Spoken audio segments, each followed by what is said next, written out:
الحمد لله الذي هدانا لهذا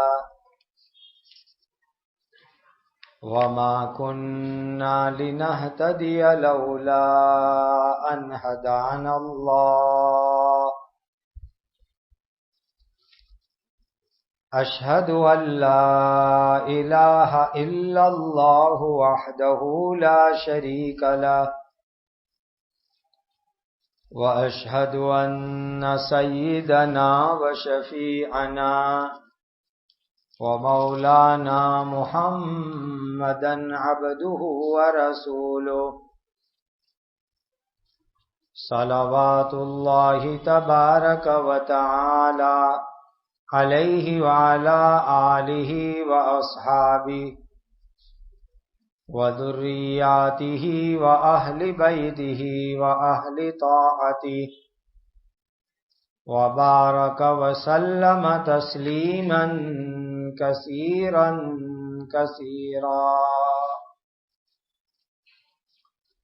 أما بعد فأعوذ بالله من الشيطان الرجيم. بسم الله الرحمن الرحيم.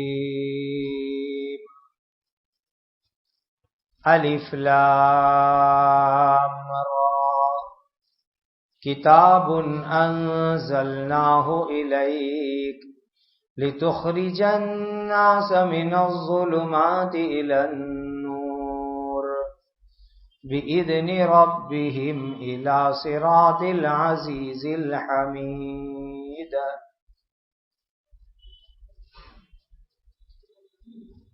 آج کی اس مجلس میں ایک نئی سورت شروع ہو رہی ہے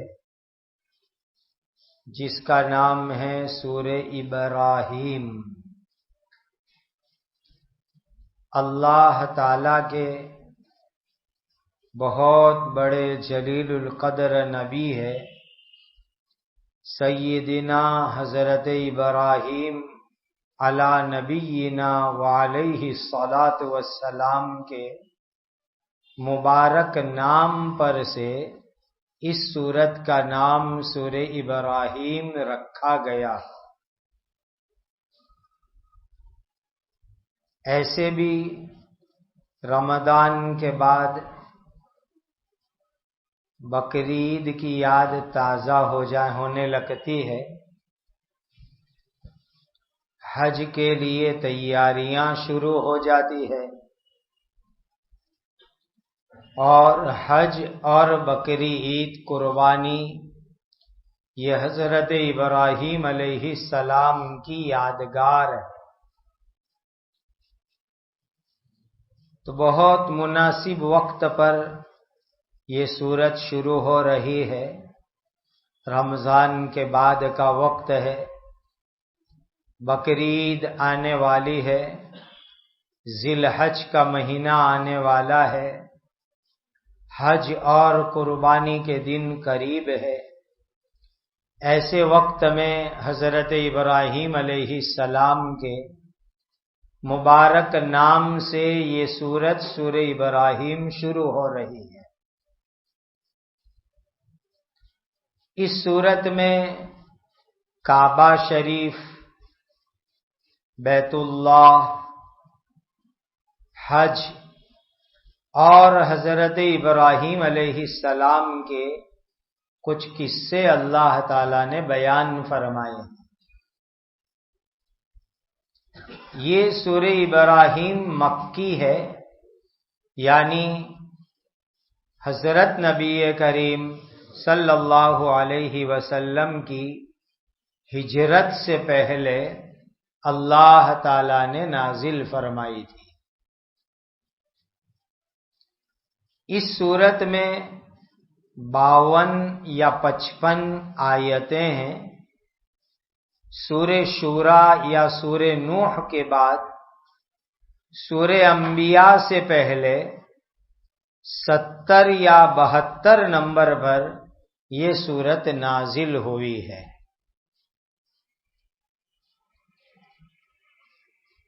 اللہ تعالی کے نام سے میں شروع کرتا ہوں جن کی رحمت سب کے لیے ہیں، جو بہت زیادہ رحم کرنے والے ہیں۔ الف لام را یہ حروف مقطعات ہے، اللہ تعالیٰ اس کے معنی کو جانتے ہیں، پڑھنے کے اوپر ہم کو اللہ ثواب دیں گے۔ قرآن ایک کتاب ہے جو ہم نے اپنی طرف سے تم پر نازل کی ہے، اتاری ہے، تاکہ تم لوگوں کو ان کے رب کے حکم سے گمراہی کی اندھیریوں سے نکال کر ہدایت کی روشنی کی طرف لاؤ، یعنی اللہ تعالی کی ایسی ذات کے راستے پر لاؤ جو اللہ تعالی زبردست خوبیوں والے ہیں۔ اس پہلی آیت کے اندر قرآن کی عظمت بیان کی گئی کہ اس قرآن کو دنیا میں بھیجنے والے اللہ تعالی ہیں، اور وہ اللہ تعالی بہت عظمت اور بزرگی والے ہیں، اور یہ قرآن حضرت محمد الرسول اللہ صلی اللہ علیہ وسلم پر اللہ تعالی کے یہاں سے اتارا گیا ہے۔ حضرت جبرائیل جیسے فرشتے اس قرآن کو لے کر کے آئے ہیں، تو کتنی بڑی بات ہو گئی۔ قرآن کو بھیجنے والے اللہ جس نبی پر بھیجا گیا وہ نبی تمام نبیوں کے سردار ہے، جو فرشتے قرآن لے کر کے آئے وہ حضرت جبرائیل تمام فرشتوں کے سردار ہے۔ یہ قرآن کیوں آیا دنیا کے اندر؟ تاکہ لوگ گمراہی کی اندھیریوں میں پڑے ہوئے تھے، جہالت کی اندھیریوں میں پڑے ہوئے تھے، رسم و رواج اور غلط کاموں کی اندھیریوں میں پڑے تھے۔ اللہ اس قرآن کی برکت سے جہالت کی اندھیری سے نکال کر ایمان کا نور اور روشنی عطا فرمائے۔ اللہ رسم و رواج کی گمراہی سے نکال کر سنت کی روشنی اور نور عطا فرمائے۔ کفر اور شرک کی کالی رات سے نکال کر کے اسلام کے اجالے والے محل میں اللہ تعالیٰ لائے۔ اس کے لیے یہ قرآن مبارک کتاب اللہ تعالیٰ نے آسمان سے دنیا والوں کے لیے بھیجی۔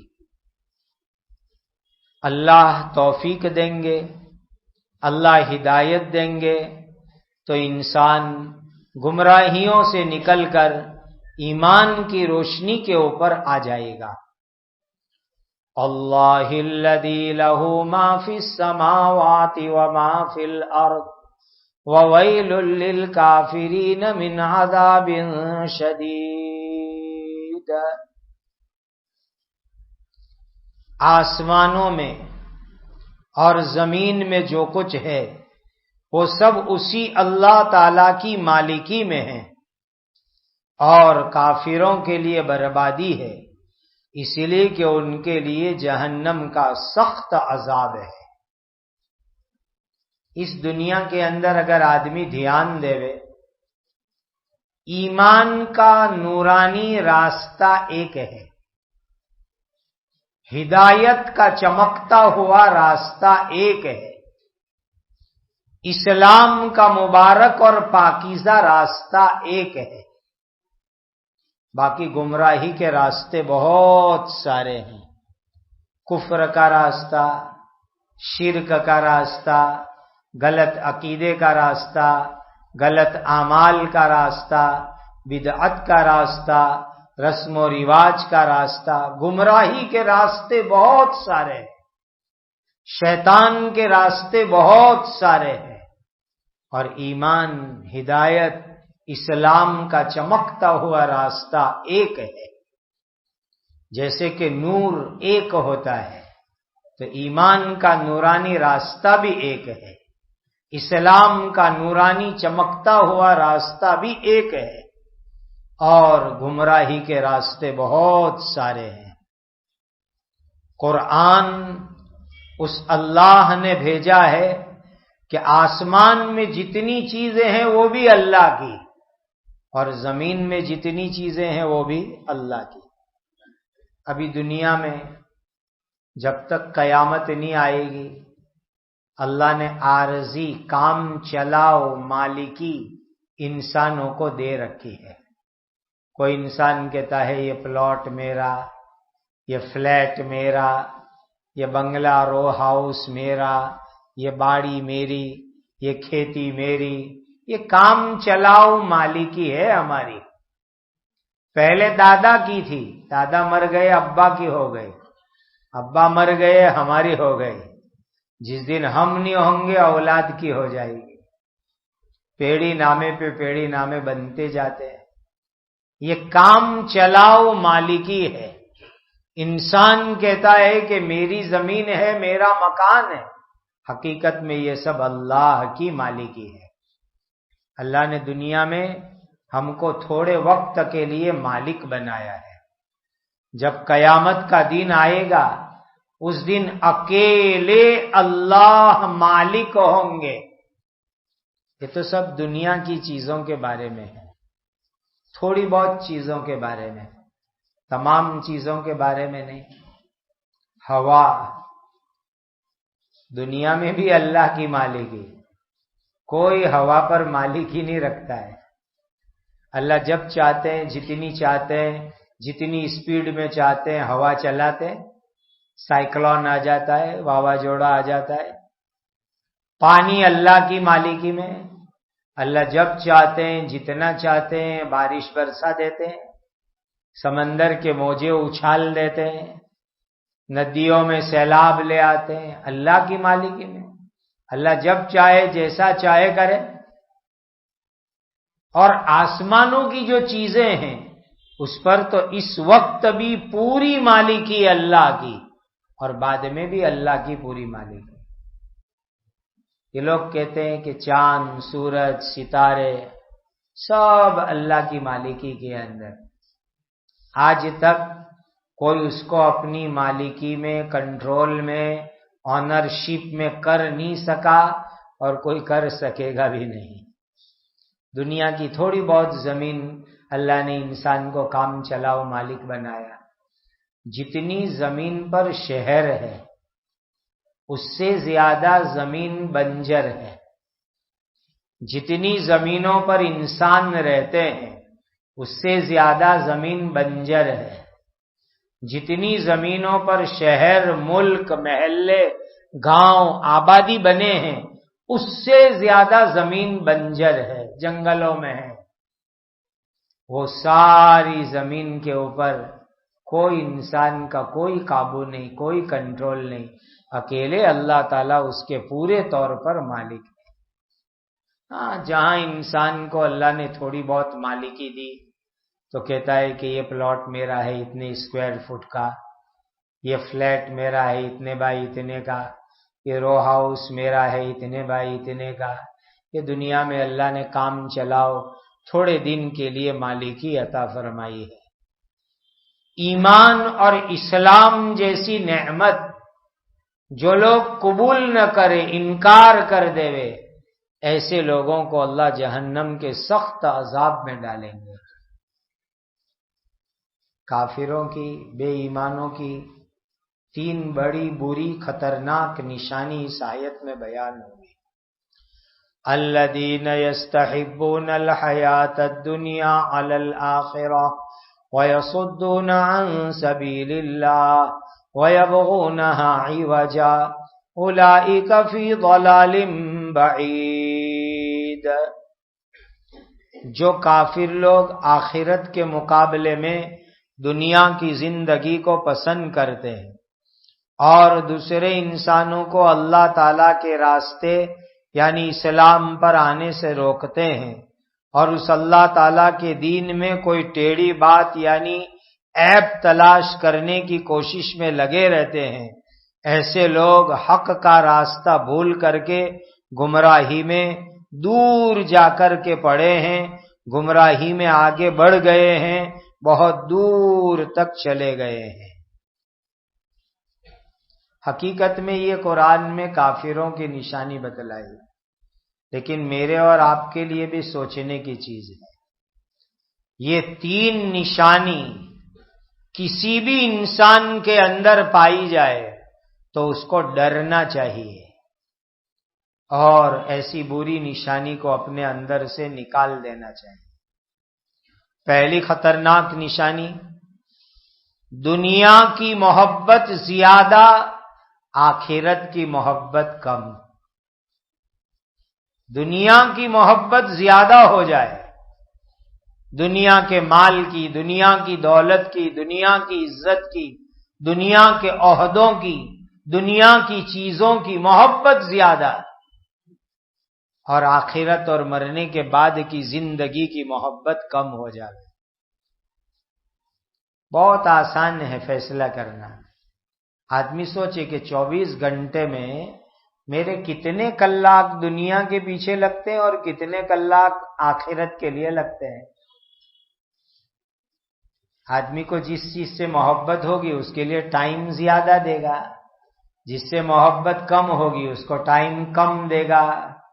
اب ہر آدمی حساب کر لے کہ میرا کتنا ٹائم دنیا کے لیے لگتا ہے، کتنا ٹائم مرنے کے بعد کی زندگی کے لیے لگتا ہے۔ مجھے دنیا کمانے سے، دنیا کی چیزوں سے زیادہ محبت ہے کہ آخرت میں جنت کمانے سے مجھے زیادہ محبت ہے۔ کہ جس میں ایمان نہیں ہے، بے ایمان لوگ ہیں، وہ لوگ آخرت سے زیادہ محبت نہیں رکھتے، دنیا سے زیادہ محبت رکھتے ہیں۔ دنیا کماؤ، دنیا کی دولت جمع کرو، دنیا کی پراپرٹی اکٹھے کرو، دنیا کے عہدے کماؤ، دنیا جمع کرو۔ دوسری نشانی، اسلام کے اوپر خود بھی نہیں آتے اور دوسروں کو بھی نہیں آنے دیتے، دین پر خود بھی عمل نہیں کرتے اور دوسروں کو بھی دین پر عمل نہیں کرنے دیتے۔ آج دنیا میں بہت سارے لوگ ہیں، خود کو مسلمان کہنے والے بھی ایسے لوگ ہیں کہ خود بھی دین پہ عمل نہیں کریں گے اور دوسروں کو بھی عمل نہیں کرنے دیں گے،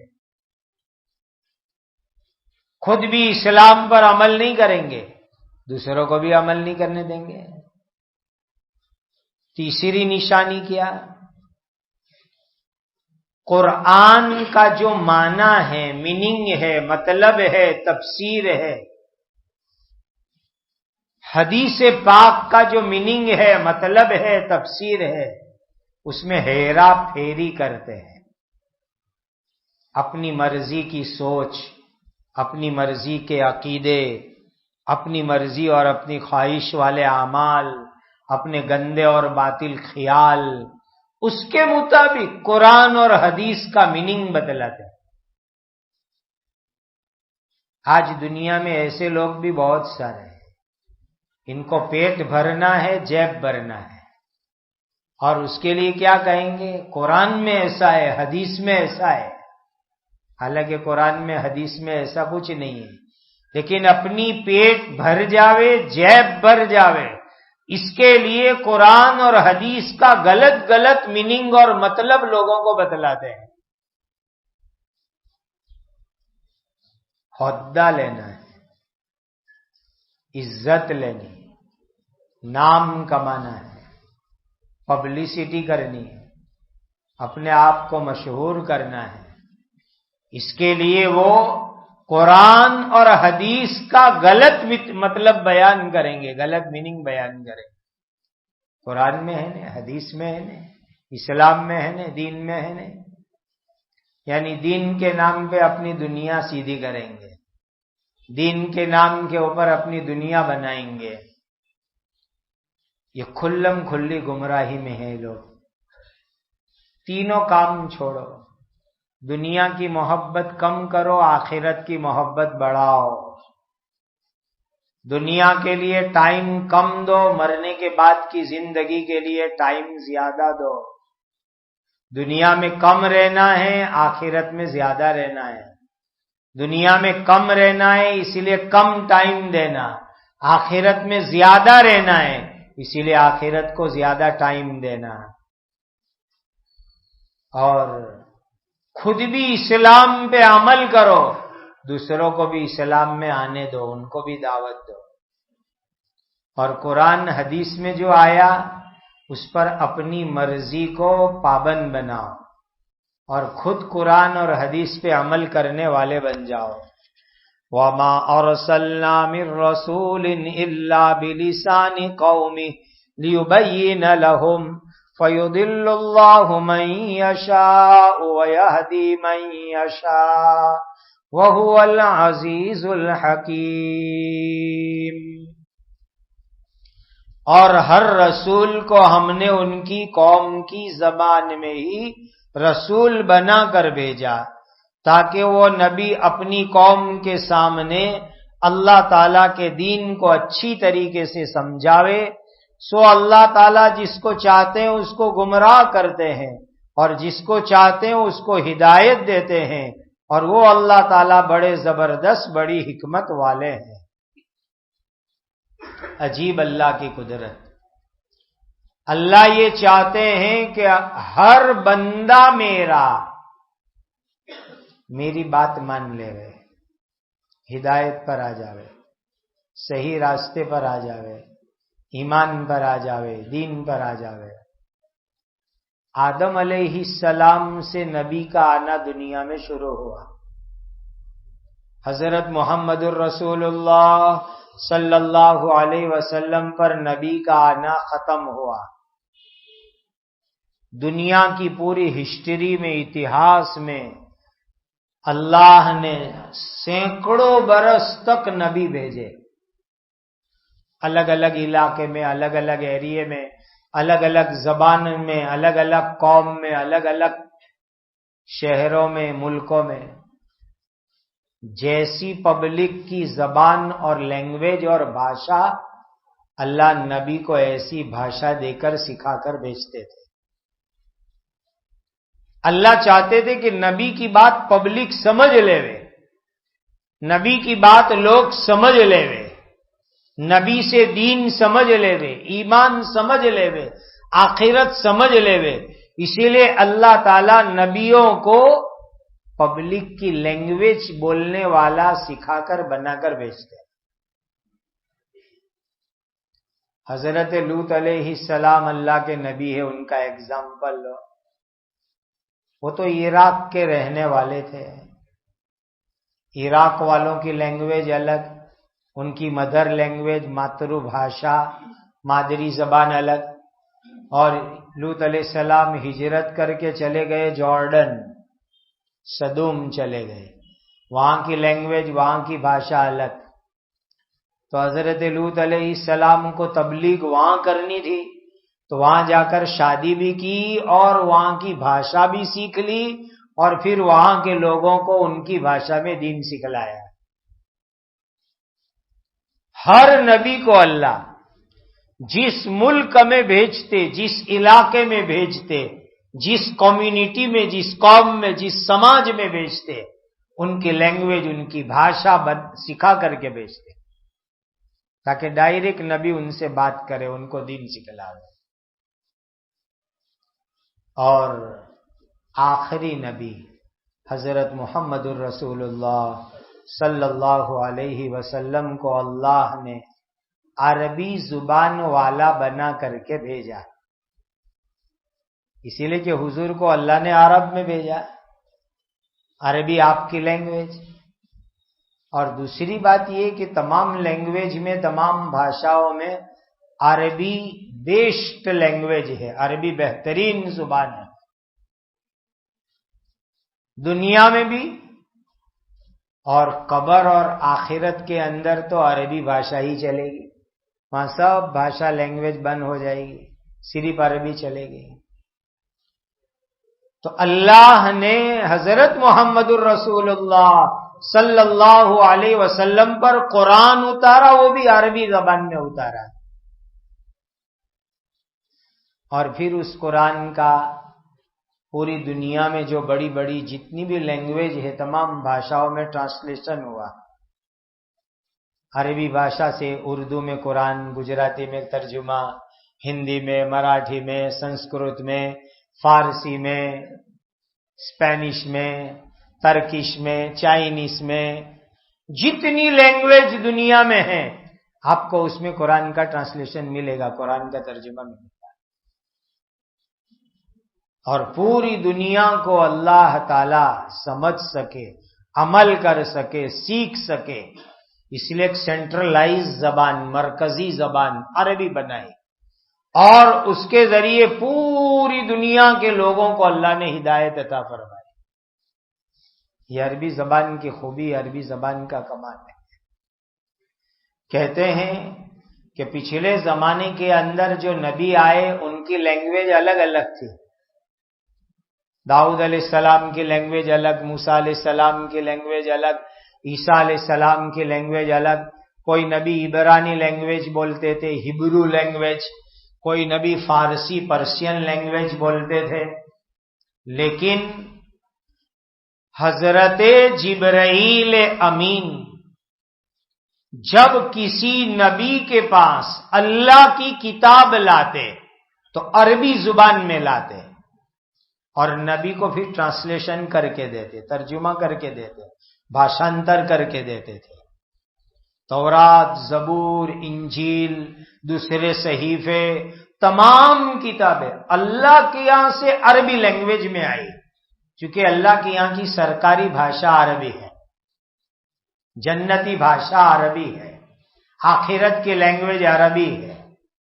اب فرشتہ جب جبرائیل امین لے کے آتے تھے تو نبی کی زبان میں، نبی کی بھاشا میں اس کا ٹرانسلیشن کر کے نبی کو دے دیتے تھے کہ لو یہ اللہ کی کتابیں پڑھو، پڑھاؤ، سمجھو، سمجھاؤ، عمل کرو، لوگوں کو پہنچاؤ. اللہ تعالیٰ نے ہدایت کا سامان بھی دیا، جو ہدایت کو اپنائے گا ہدایت پر آئے گا. گمراہی بھی ہے شیطان کے ذریعے سے، جو شیطان کے راستے پر جائے گا وہ گمراہ ہو جائے گا. دنیا میں سب کچھ ہے، ہدایت بھی ہے، ہدایت کا سامان بھی ہے، گمراہی بھی ہے، گمراہی کا سامان بھی ہے. ہدایت کے راستے پر چلو گے ہدایت ملے گی، گمراہی کے راستے پر چلو گے گمراہ ہو جاؤ گے. دنیا میں دونوں چیز اللہ تعالیٰ نے رکھی ہے.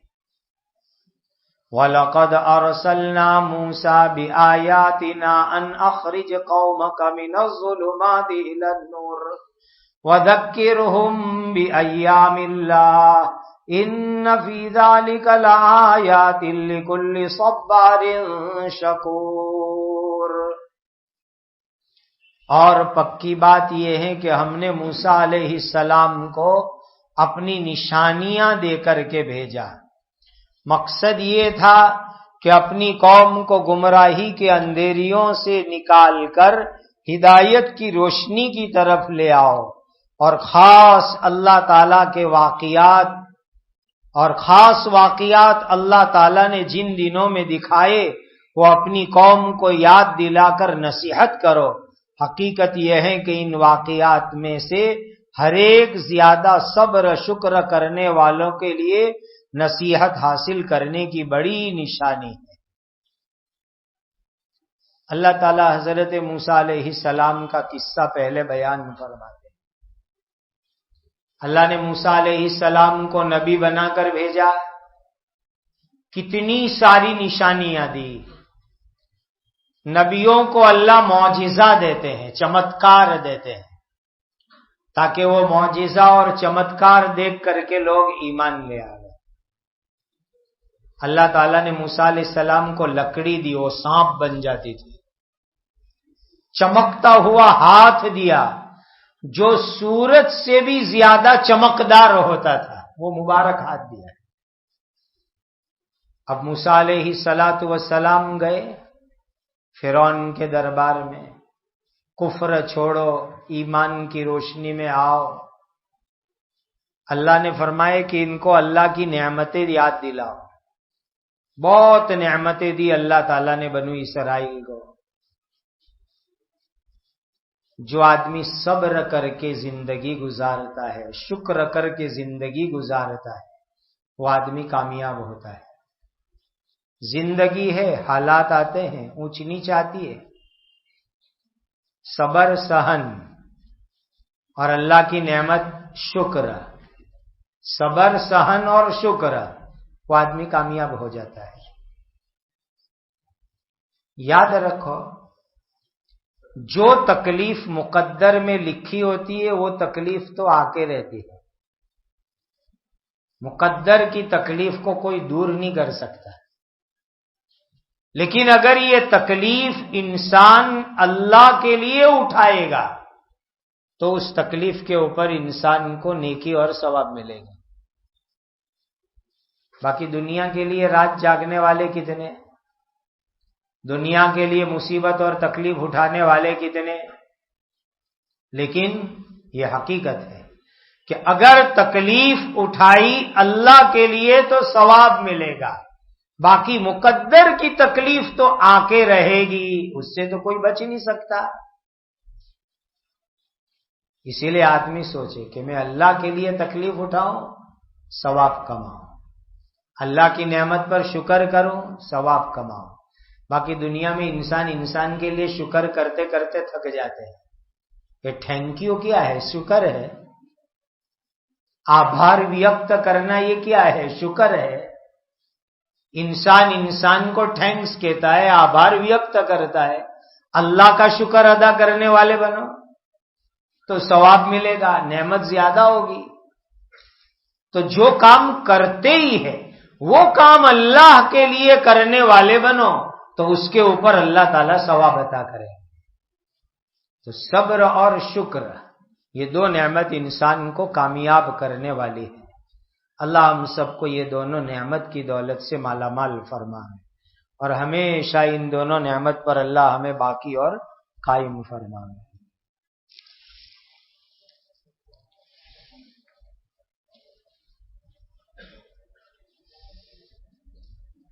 فرزانہ بانو عبد الرسول ماسٹر کا انتقال ہو گیا ہے.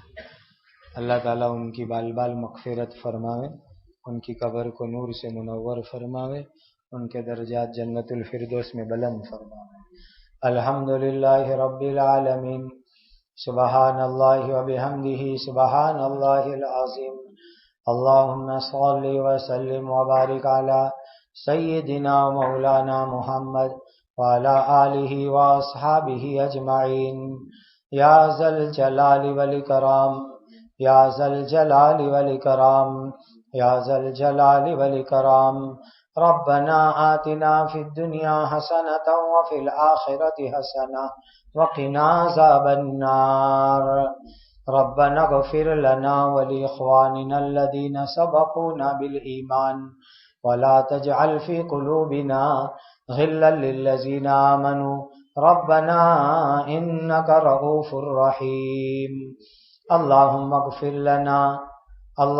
اغفر لنا وللمؤمنين والمؤمنات والمسلمين والمسلمات الأحياء منهم والأموات إنك سميع قريب مجيب للدعوات. جزا الله عنا سيدنا محمدا صلی اللہ علیہ وسلم بما هو أهله. اے اللہ ہمارے گناہوں کو معاف فرما، اے اللہ ہماری مغفرت فرماؤ، اے اللہ ہمارے تمام گناہوں کو معاف فرماؤ، اے اللہ ہر حرام سے ہماری حفاظت فرماؤ، حلال برکت والی عزت والی عافیت والی سہولت والی برکت والی کافی شافی روزی ہمیں عطا فرماؤ. حلال برکت والی عزت عافیت والی روزی ہم سب کو عطا فرماؤ. اے اللہ حلال برکت والی عزت عافیت سہولت والی روزی عطا فرماؤ، کامل تقوی والی زندگی عطا فرماؤ. اے اللہ حب جاہ سے، حب شہرت سے، حب مال سے، حب دنیا سے، ریاکاری سے، دکھلاوے سے، عجب سے، تکبر سے، بد نظری بدگمانی سے اللہ ہماری حفاظت فرما.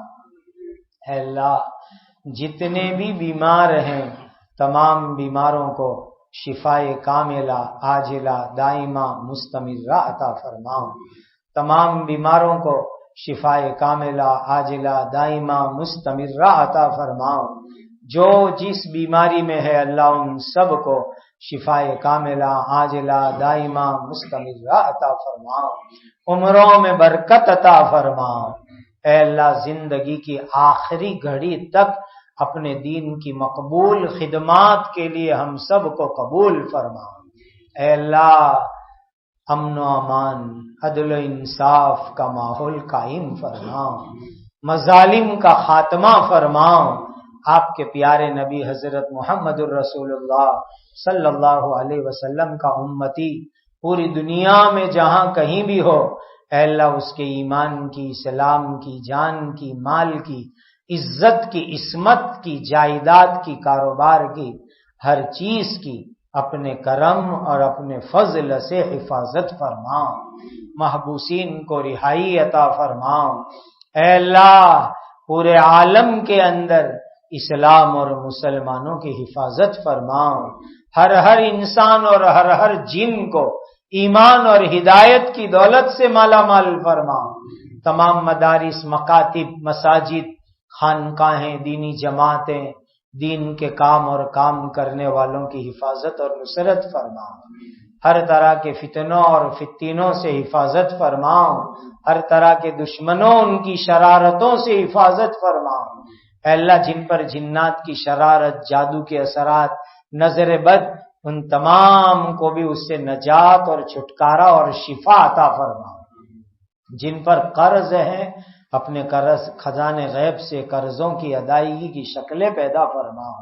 حضرت نبی کریم صلی اللہ علیہ وسلم نے جتنی خیر مانگی ہمیں اور پوری امت کو عطا فرماؤ۔ حضرت نبی کریم صلی اللہ علیہ وسلم نے جن شرور سے پناہ چاہی ہماری اور پوری امت کی حفاظت فرماؤ۔ وصلی اللہ وسلم علی سیدنا مولانا محمد وعلی آلہ وصحبہ اجمعین، آمین آمین آمین یا رب العالمین۔ سبحان ربک رب العزت عما یصفون وسلام علی المرسلین والحمد للہ رب العالمین۔